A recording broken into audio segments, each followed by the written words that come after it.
Bom dia, meus amados irmãos, a graça e a paz do Senhor Jesus, louvado seja sempre o nome do Senhor. Nós estamos fazendo meditações em Romanos, os nossos minutos devocionais. E nós vimos na última devocional como o versículo 16 e 17, de certa forma, resume Romanos, bem resumido mesmo, porque Romanos é uma exposição do Evangelho. E nós vemos hoje, então, o início da propagação do Evangelho pelo apóstolo Paulo. E é muito interessante observarmos que ele não começa com o Jardim do Éden, até nem mesmo com a criação. Ele não começa com Gênesis 1, não começa com Gênesis 2, também não começa com Gênesis 3. Ele começa com a realidade. Ele começa com a realidade dos romanos. Ou seja, ele pega algo que era o cotidiano deles, que era algo visível, algo que eles conviviam, e começa a exposição do evangelho por essa realidade. Ele diz assim: a ira de Deus se revela do céu contra toda impiedade e perversão dos homens, que detêm a verdade pela injustiça, porquanto o que de Deus se pode conhecer é manifesto entre eles, porque Deus lhes manifestou. Então observe que, ainda que ele comece falando do pecado, mas ele não está falando da queda de Adão e Eva. Ele vai falar mais à frente. Mas ele não começa por aí. Isso traz já uma aplicação para a gente bem prática para todos os cristãos que precisam, devem, né, evangelizar. Como eu começo a evangelizar? Essa é a pergunta de muitos cristãos. Eu começo por onde? Comece pela realidade daquele que está ouvindo, ou que vai ouvir o Evangelho. Comece pela realidade que ele bem conhece. Por exemplo, uma das perguntas que as pessoas costumam fazer é: Deus não se importa com tudo de ruim, de mal que acontece? Toda injustiça, corrupção, toda maldade, tudo que é errado e que as pessoas veem, às vezes até sofrem, né? Quando alguém é roubado, ela fica indignada. Quando vê uma criança sendo maltratada, todo mundo fica indignado. Quando nós sofremos a corrupção do nosso país, e todas as esferas, por sinal, nós ficamos indignados. Então, as pessoas veem tudo isso, sofrem com isso, e muitas delas se perguntam: cadê Deus? Não vê, não se aborrece com isso? Então observe que você pode começar com a realidade da pessoa.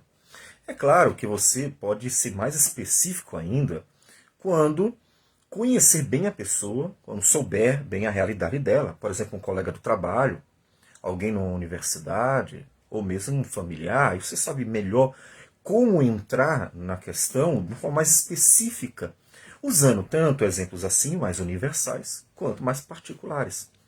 Mas aprender e aplicar essa forma do apóstolo Paulo de começar a expor o evangelho com a realidade do destinatário, dos leitores, daqueles que vão receber a carta, é com certeza um recurso muito bom para atrair a atenção deles e fazer com que eles percebam que é algo que tem a ver com eles, né? E ele começa assim. E observe que a resposta para a pergunta que muitas pessoas fazem: Deus não vê, não se incomoda com toda a maldade que se faz no mundo? A resposta está aqui. Sim, ele se incomoda muito. Tanto que a ira de Deus se revela do céu contra toda a impiedade e perversão dos homens. Então Deus se aborrece, sim. Se aborrece tanto que nós vamos encontrar em Apocalipse Deus dizendo que uma série de eventos aconteceriam, claro. Ali ele está fazendo menção aos anos que se seguiriam ao apóstolo João, que está escrevendo a carta. E nós temos aquele período dos mártires, foi um período também de pandemias, epidemias, de guerras, de fome, foi um período terrível. É que pouca gente conhece. Então pensa que, na verdade, aquilo tudo não aconteceu ainda. Mas se você der uma estudada na história desses séculos, estude esses 4 séculos, que são os séculos que estão relacionados ao Apocalipse. O Apocalipse é o final do primeiro século, então pegue ali todos os 4 séculos seguintes, né? Pegue o final do primeiro século, pegue o segundo, o terceiro, o quarto século, e eu diria vá até o quinto, com a queda do Império Romano, antes a queda de Roma, né, em 410, depois a queda do Império Romano. Se você estudar direitinho, verá como aquilo tudo foi acontecendo. Mas bem, nosso propósito não é focar em Apocalipse. Mas por que eu menciono Apocalipse? Porque Deus fala de uma série de manifestações de juízo. Então, Deus sim se incomoda em ver toda a maldade. Portanto, à luz do próprio Apocalipse e de vários textos do Antigo Testamento, nós não poderíamos dizer que momentos como a pandemia, momentos como terremotos e outros mais, não podem ser expressões da indignação de Deus para com a humanidade, com toda a maldade, com toda a perversão, com toda a injustiça, com toda a corrupção? Então, veja que Deus sim se incomoda muito em ver toda a maldade do ser humano.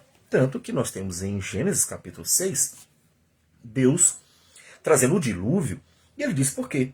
Porque o homem está profundamente corrupto, profundamente corrompido. Então, Deus, ele manifesta sua ira, sua indignação por meio de juízos. Ou seja, tem o último dia, tem o juízo no final, tem o dia em que o Senhor Jesus voltará e então finalmente fará uma divisão na humanidade, aqueles que conhecem o Senhor, aqueles que não se renderam ao Senhor, e aí sim o juízo, né, conhecido como juízo final, virá. Mas muito antes disso, durante as gerações, Deus manifesta a sua indignação em vários momentos, né, em que o homem vai sofrer danos, porque Deus está castigando a humanidade por tanta perversidade, por tanta maldade. Então sim, Deus fica indignado. E fica indignado, inclusive, ele diz, porque os homens ocultam a verdade pela injustiça, detêm a verdade pela injustiça. A verdade não aparece. Ou seja, as virtudes de Deus não ficam em evidência pelo agir do homem, porque o homem foi feito à imagem de Deus. Então, todas as vezes que nós vivemos de forma virtuosa, nós estamos manifestando a imagem de Deus. Ou seja, estamos manifestando que Deus é bom, paciente, amoroso, santo, justo, fiel, verdadeiro. Todas as virtudes, todos os valores que vêm do Senhor, que nós temos porque fomos feitos à imagem de Deus, quando vivemos esses valores, estamos glorificando a Deus. Mas ele está dizendo que os homens, por causa da injustiça deles, eles ocultam a verdade, ocultam a virtude, né?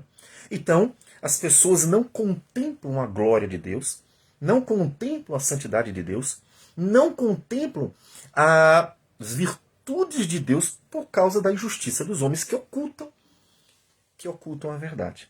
Então Deus fica indignado, porque Deus manifestou a verdade desde o princípio.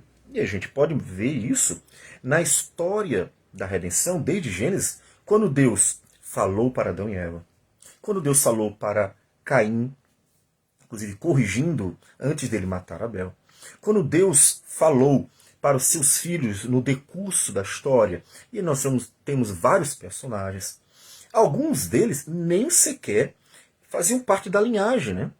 Como Abimeleque. Vários personagens fora da linhagem escolhida para trazer o Messias foram alvo da graça divina e abençoados com uma direção do Senhor. Portanto, Deus diz, olha, eu manifesto as minhas virtudes desde o princípio. Eu manifesto a minha justiça desde o princípio. E ele manifesta pelas próprias obras, né?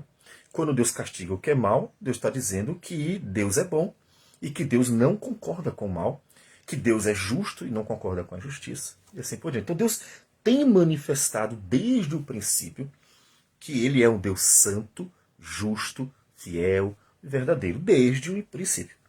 Mas os homens estão ocultando tudo isso que Deus revelou e manifestou aos homens desde o princípio, eles vão ocultando por causa da prática constante da injustiça, e só da injustiça. Deus fica revoltado. E aí você pode me perguntar, então por que Deus não faz logo algo definitivo?